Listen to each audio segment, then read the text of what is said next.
I'm back, and now let's talk about what pressure is. So, if you recall from our previous lesson, we talked about what stress and strain was. And so, pressure is similar to a stress, but pressure is going to be a external thing that is going to be acting on a system, whereas stress was a internal process. Pressure is going to be concentrated force. And so you can see that from this picture here. So P is going to stand for pressure, and then it's going to be defined to be a force being applied to an area. So notice that that's very similar to our definition for what stress was, but notice that the force is going to be perpendicular to the area, as is shown in that picture there. So as a example of what pressure is, you can do a little experiment with a pencil.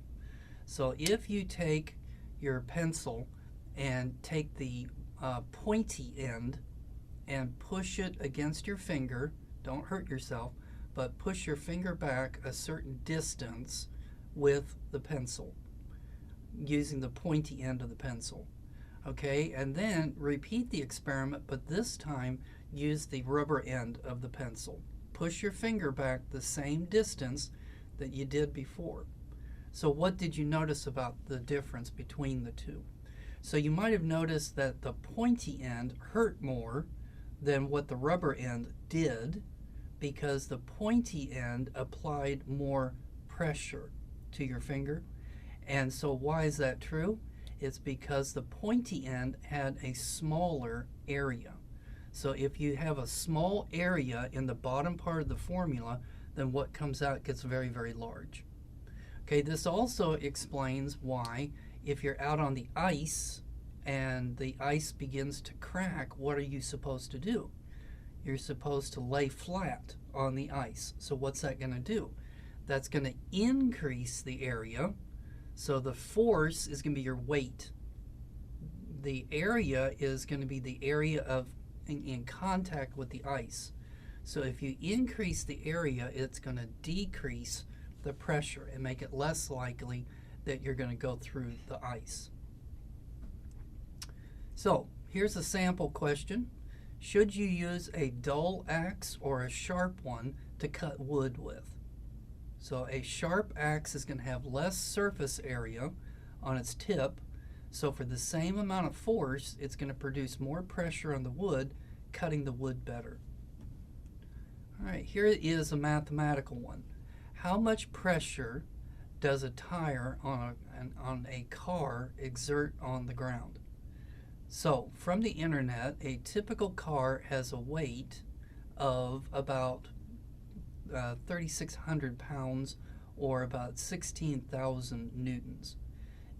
Each tire experiences the force of 1/4 of that number. So we're going to take those numbers and divide them by 4 for each of the 4 tires. So that means it's going to be about 4,000 newtons. The area of contact with each of the tires with the road is about 28 square inches, and then you can compute that to be about 0.0181 meters squared. Okay, so now we're going to take that information and plug it into equation 11.1, and so the pressure exerted by each tire is the force divided by the area, and it turns out to be that number, which then if you convert it to PSI, turns out to be 32, and that is the proper inflation pressure from a tire on the internet. So the numbers work on that.